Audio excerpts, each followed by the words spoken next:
Good morning, students. Students, as you know, we recently conducted our full foundation third of business studies, which is according to the JK board pattern. Students, today I am going to discuss that paper with you. जैसे कि बच्चे screen पर आपको एक तरफ question paper share हो रहा है, एक साइड एक बच्चे की आंसर शीट शेयर हो रही है. अब देखते हैं क्वेश्चन पेपर में क्वेश्चन किस तरह से आए थे और बच्चे ने क्वेश्चन कैसे अटैम्प्ट किए और क्या क्या गलतियाँ की. सबसे पहले पेपर शुरू करने से पहले हमें जनरल इंस्ट्रक्शंस पढ़नी होती हैं. जनरल इंस्ट्रक्शन में देखिए बताया गया हो कि पेपर में 5 सेक्शंस होंगी. ठीक है, सेक्शन ए में 8 क्वेश्चंस होंगे जो कि very very short answer type question होंगे. 1 मार्क्स का क्वेश्चन होगा. सेक्शन ए 8 मार्क्स की होगी. सेक्शन बी में बच्चे आपके पास 4 क्वेश्चंस होंगे very short answer type question जो कि आपने 20 to 30 वर्ड्स में लिखने हैं. और ये बच्चे आपके 3 मार्क्स के क्वेश्चन होंगे. तो इसका मतलब सेक्शन बी जो होगी वो 12 मार्क्स की होगी. सेक्शन सी बच्चे आपके पास 5 शॉर्ट आंसर टाइप क्वेश्चंस होंगे. 100 to 150 वर्ड्स में आपने आंसर लिखने. तो सेक्शन सी जो होगी वो 20 मार्क्स की होगी. सेक्शन डी जो होगी बच्चे उसमें 4 लॉन्ग आंसर होंगे, 4 लॉन्ग आंसर्स होंगे विद इंटरनल चॉइस होगा. और 4 into 6 24 मार्क्स की आपकी सेक्शन डी होगी जिसमें 6 मार्क्स के क्वेश्चन होंगे. सेक्शन ई में बच्चे 2 लॉन्ग आंसर होंगे 8 मार्क्स के. तो 8 into 2 16 मार्क्स की आपकी सेक्शन ई होगी. इसकी वर्ड लिमिट जो है 150 to 200 वर्ड्स होगा. और यहाँ पे भी आपको इंटरनल चॉइस होगी.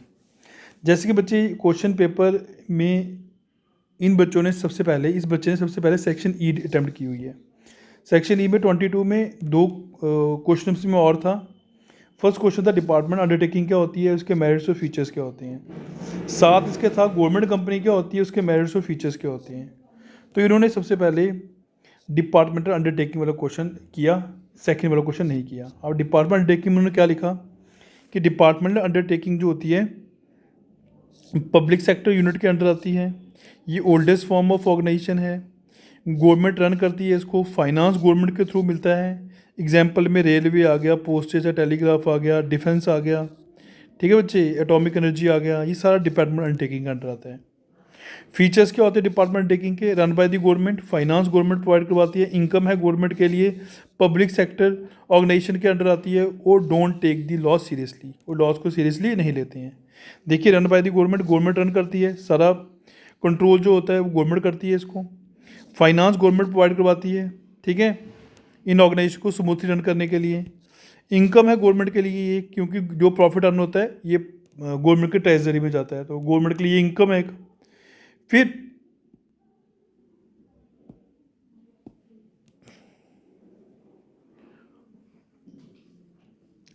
पब्लिक सेक्टर ऑर्गेनाइजेशन है ये, क्योंकि ये सरकार की ही ऑर्गेनाइजेशन है, गवर्नमेंट को चला रही है, गवर्नमेंट रन कर रही है, तो पब्लिक सेक्टर ऑर्गेनाइजेशन हो गया. Don't take loss seriously, loss को सीरियसली नहीं लेते ये, क्योंकि गवर्नमेंट की ऑर्गेनाइजेशन होती हैं, तो आपको पता है लॉस इतने सीरियसली यहाँ पे नहीं लिया जाता. फिर इसके साथ मेरिट्स पूछे गए थे डिपार्टमेंट अंडरटेकिंग के. इन्होंने लिखा कि सर्विस मोटिव होता है, फाइनेंस भी मोटिव है, answerable to the legislation, control by government, income for government. तो देखिए, सर्विस मोटिव होता है इनका, प्राइमरी मोटिव जो होता है सर्विस देना होता है. प्रॉफिट सेकेंडरी मोटिव होता है इनका. फाइनेंस गवर्नमेंट प्रोवाइड करवाती है, इसलिए स्मूथली वर्क करते हैं. आंसरेबल टू द लेजिस्लेशन मतलब पब्लिक के आगे ये आंसरेबल होते हैं. जो भी काम होगा, बजट पास होगा, सब कुछ होगा, पब्लिक को अनाउंस करना पड़ेगा इनको. तो आंसरेबल टू द पब्लिक के लिए आंसरेबल होते हैं. कंट्रोल बाय गवर्नमेंट कंट्रोल करती है इनको. सारा काम इनका गवर्नमेंट कंट्रोल करती है, क्योंकि इनके ऊपर मिनिस्ट्री बिठाई जाती है, मिनिस्ट्री पूरे डिपार्टमेंट को देखती है. फिर इनकम फॉर द गवर्नमेंट के लिए इनकम है, क्योंकि जो भी प्रॉफिट अर्न होता है गवर्नमेंट की ट्रेजरी में जाता है, तो गवर्नमेंट के लिए ये एक इनकम है. तो ये इसके इन्होंने मेरिट्स लिख दिए थे और इनके फीचर्स भी लिख दिए थे, तो इनको पूरे मार्क्स मिल गए 8.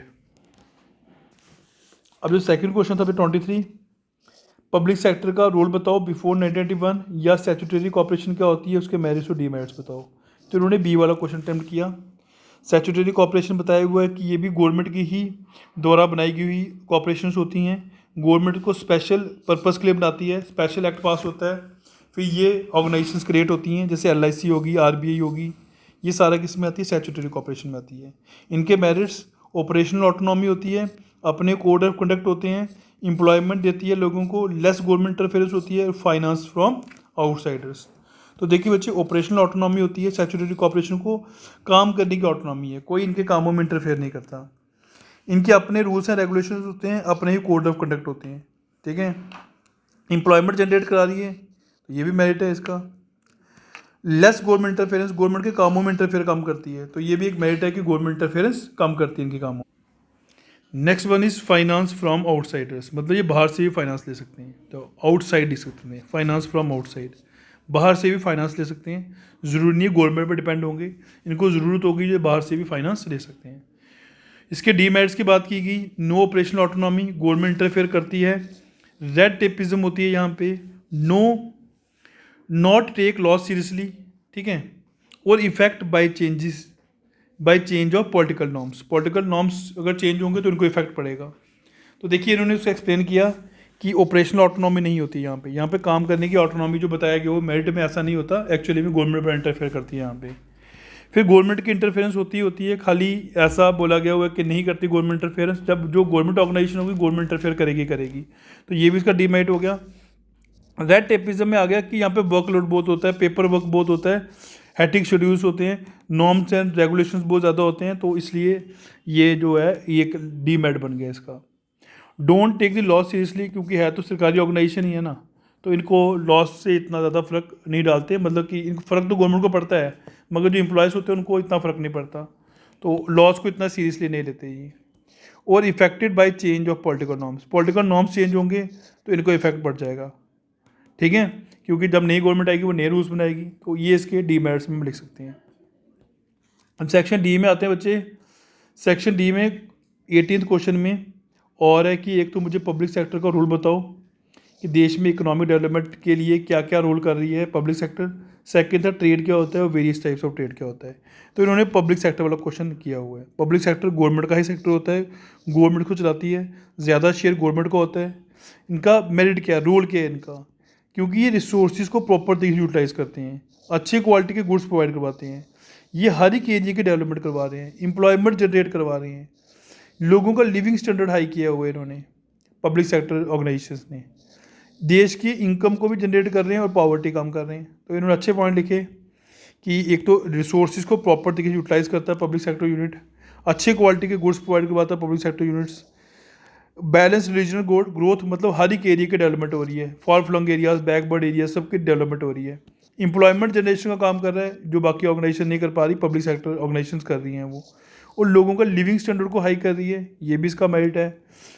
इनकम, देश के लिए एक इनकम का सोर्स है ये, क्योंकि इनकम जनरेट कर रहा है, पॉवर्टी कम हो रहा है क्योंकि फॉर फ्लंग एरियाज में ये खुल रहा है, तो वहाँ पे पॉवर्टी भी रिड्यूस हो रही है। तो ये पॉइंट्स इन्होंने पूरे ठीक लिखे, इनको पूरे मार्क्स मिले इस क्वेश्चन के। नेक्स्ट क्वेश्चन था बच्चे 19th, nature and causes of business risk, इसके साथ था फंक्शंस ऑफ कॉमर्स, कॉमर्स के फंक्शंस क्या होते हैं। तो बच्चे ने कॉमर्स के फंक्शंस लिखना ही बेटर समझा क्योंकि ईजी थे। देखिए कॉमर्स के function, remove the hindrances of person, remove the hindrances of place, remove the hindrances of finance, remove the hindrances of storage, remove the hindrances of risk, remove the hindrances of information, ये इसके functions हैं।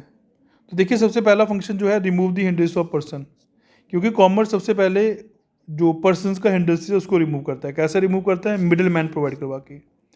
Place के hindrances को कैसे remove करता है, sir transportation provide करवा के। फाइनेंस के हिंड्रेंसेस को कैसे रिमूव करता है,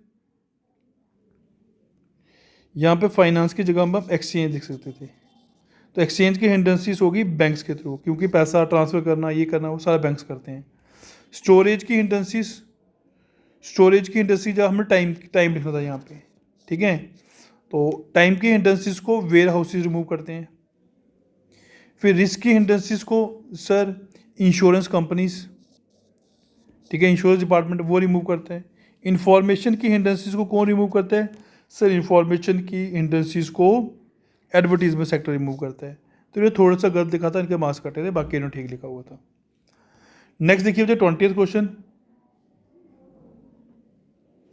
ऑब्जेक्टिव्स ऑफ बिजनेस, या तो बिजनेस के ऑब्जेक्टिव्स एक्सप्लेन करो या बिजनेस क्या होता है उसके फीचर्स एक्सप्लेन करो। तो इन्होंने बिजनेस का मीनिंग और उसके ऑब्जेक्टिव्स को एक्सप्लेन किया। बिजनेस इकोनॉमिक एक्टिविटी है, हमें पता है कि यहाँ बाइंग और selling of goods and services होती हैं, ठीक है, मेन मोटिव होता है बिजनेस का प्रॉफिट अर्न करना। ऑब्जेक्टिव क्या है बिजनेस के, सिर्फ प्रॉफिट अर्न करना, सर्वाइव करना, ग्रोथ करना, एम्प्लॉयमेंट जनरेशन करना, कस्टमर सेटिस्फेक्शन देना। लोगों के लिविंग स्टैंडर्ड को हाई करना और सोसाइटी के अकॉर्डिंग वर्क करना। तो इन्होंने इन पॉइंट को बड़े अच्छे तरीके से एक्सप्लेन किया कि प्रॉफिट अर्न करना मोटिव है, सर्वाइवल मोटिव है, ग्रोथ मोटिव है, एम्प्लॉयमेंट जनरेशन का मोटिव है, ऑब्जेक्टिव है इनका, कंज्यूमर सेटिस्फैक्शन ऑब्जेक्टिव है, लोगों का लिविंग स्टैंडर्ड हाई कर रहा है बिजनेस, और अकॉर्डिंग टू सोसाइटी वर्क कर रहा है बिजनेस। तो ठीक लिखे पॉइंट, इनको पूरे मार्क्स मिले इस क्वेश्चन के। नेक्स्ट देखिए बच्चों क्वेश्चन नंबर 21, उसमें है पार्टनरशिप क्या होती है, उसके मेरिट्स और फीचर्स बताएं, कोऑपरेटिव सोसाइटी क्या होती है, उसके मेरिट्स और फीचर्स बताएं। दोनों में और था, इन्होंने पार्टनरशिप वाला क्वेश्चन किया हुआ है। अब पार्टनरशिप हमें पता है कि पार्टनरशिप 2 या 2 से ज़्यादा लोग मिलकर एक बिजनेस शुरू करते हैं, फिर प्रॉफिट शेयर करते हैं, लॉसेस होगा वो भी शेयर करेंगे, तो मिलकर काम करेंगे, उसको हम क्या कहेंगे, पार्टनरशिप। पार्टनरशिप के features, easy to form, unlimited liability, diffusion of risk, members.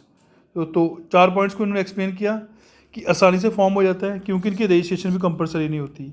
Members की सबसे बड़ी प्रॉब्लम होती है कि लाइबिलिटी जो होती है वो अनलिमिटेड होती है पार्टनरशिप में। Diffusion of risk, risk diffuse हो जाता है, एक पार्टनर पे बर्डन रहता है, सब पे बढ़ जाता है, और मेंबर्स की लिमिट बता दी इन्होंने।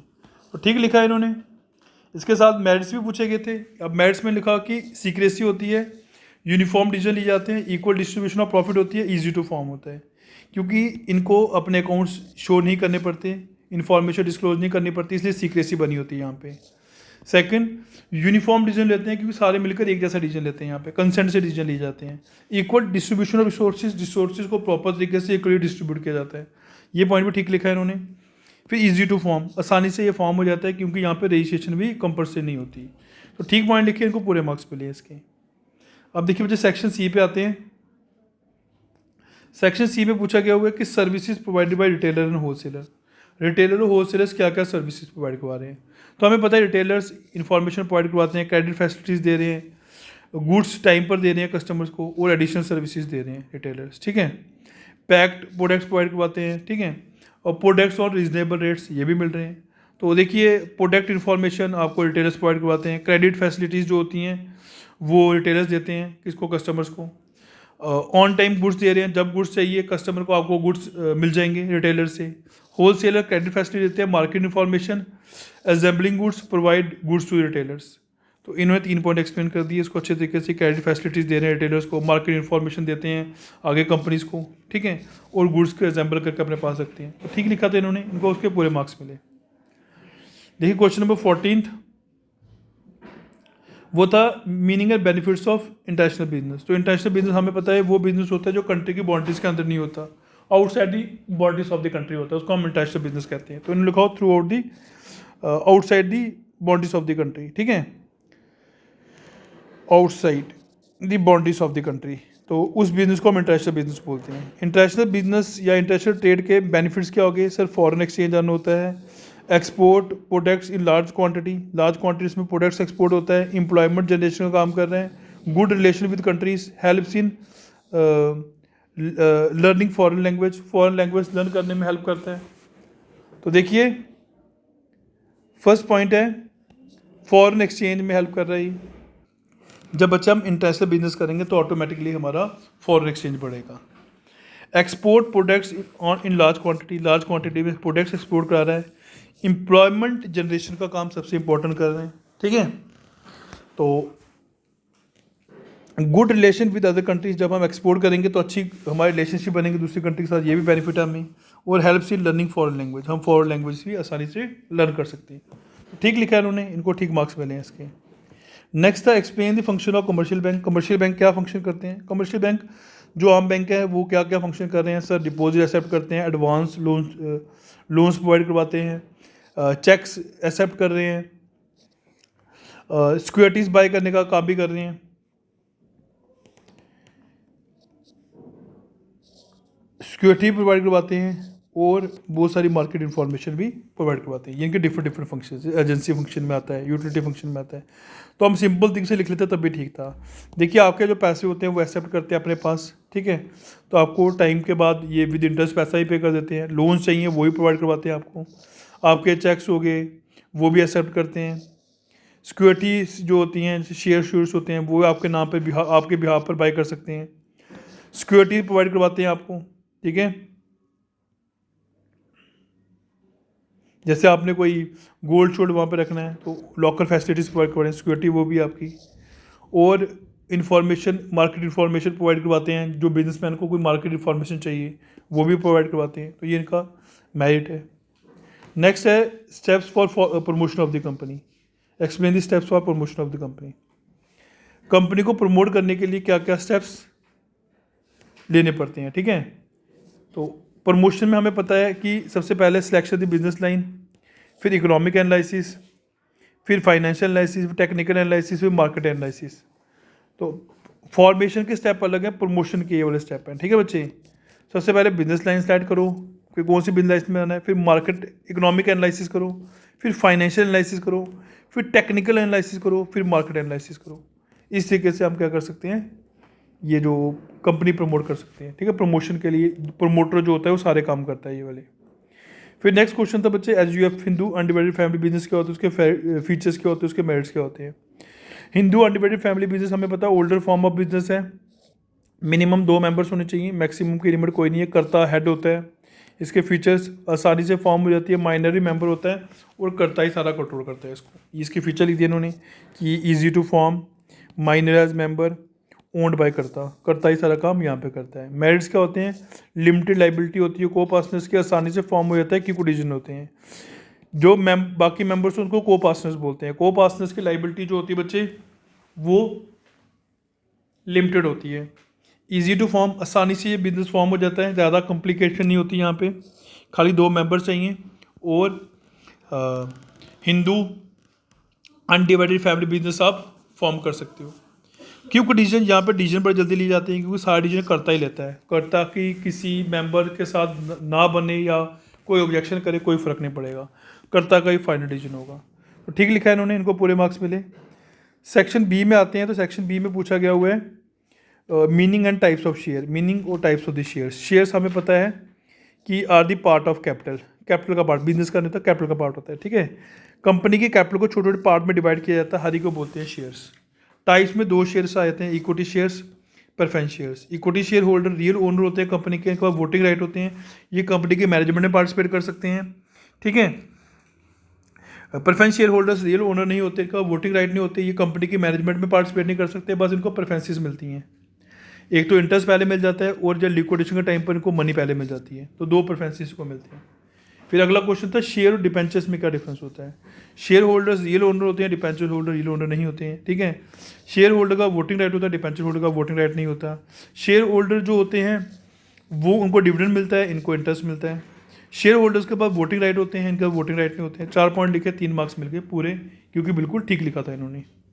नेक्स्ट पूछा गया हुआ है जॉइंट स्टॉक कंपनी क्या होती है, उसके मीनिंग और फीचर्स बताओ। तो जॉइंट स्टॉक कंपनी हमें पता ही है आर्टिफिशियल पर्सन होती है, लॉ क्रिएट करता है, इसमें कंटिन्यूटी होती है, लीगल आइडेंटिटी होती है जॉइंट स्टॉक कंपनी की, ठीक है। ओनरशिप मैनेजमेंट जो होती है वो डिफरेंट होती है, सेपरेट लीगल आइडेंटिटी होती है, कॉमन सील होती है, रजिस्ट्रेशन होती है। तीनों पॉइंट ठीक लिखे थे, 3 मार्क्स पूरे मिल गए इनको। फिर नेक्स्ट पूछा गया हुआ है सोल ट्रेडर क्या होता है, उसके मेरिट्स क्या होते हैं। तो सोल ट्रेडर हमें पता ही है सिंगल ओनर होता है, सारे रिस्क वो खुद ही लेता है, सारे डिसीजन वो खुद लेता है, किसी से कोई कंसल्ट करने की जरूरत नहीं होती है, प्रॉफिट भी वो खुद ही अर्न करता है और खुद ही अपने पास रखता है। तो सिंगल ओनरशिप होती है, सारा प्रॉफिट खुद इंजॉय करता है, डिसीजन जो होता है वो अकेले लेता है। तो इन्होंने ठीक लिखे हैं पॉइंट, तीनों के 3 मार्क्स मिल गए इनको। अब बच्चे सेक्शन ए में ऑब्जेक्टिव टाइप क्वेश्चन आए थे, जैसे पूछा गया था first business involve series of dealing rather than the single transaction. कौन सा कैरेक्टरिस्टिक्स है बच्चे, sale of goods and services on regular basis. तो यहाँ पे इन्होंने रेगुलर बेसिस लिखा, ये लिखना चाहिए था। On Ananya request Avani accompanies her to the business meetings and actively participate, respect and represent herself as a partner. तो ये कौन सा पार्टनर होता है, मुझे आपको पता है नॉमिनल पार्टनर होता है। फिर पूछा है mister Ram Manohar karta of the family dies in the air crash, his son receive the amount of compensation from the insurance company, in this case can the income be treated as SUF income. No, ये SUF income नहीं होती, क्योंकि ये उसकी personal income है, कर्ता की अपनी पर्सनल इनकम है। तो पब्लिक कंपनी अगला पूछा गया हुआ, public company certain information to the registrar and this information is also open to the general public, which limitations is being mentioned here। Secrecy नहीं होती है, नो सीक्रेसी आनी चाहिए था यहाँ पे, ठीक है। इसका फीचर है कि नो सीक्रेसी। फिर next state the cases in which the department taking are suitables. तो बच्चे आर्म हो गया, एटॉमिक फोर्सेस हो गया, एटॉमिक डिफेंस फोर्स हो गया, डिफेंस लिखना यहाँ पे, डिफेंस हो गया, रेलवे हो गया, ठीक है। इसके लिए ये जो है हमारा डिपार्टमेंट अंडरटेकिंग जो होती हैं वो सूटेबल होती हैं। नेक्स्ट पूछा गया हुआ है बच्चे, ये treatment done by doctor shows the characteristics of motive of service motive होता है। If a company suffers heavy losses, all assets are not enough to pay its liability, can the balance amount is recover from the private asset of the members, हम लिखेंगे no, क्योंकि company में जो members होते हैं उनकी liability limited होती है।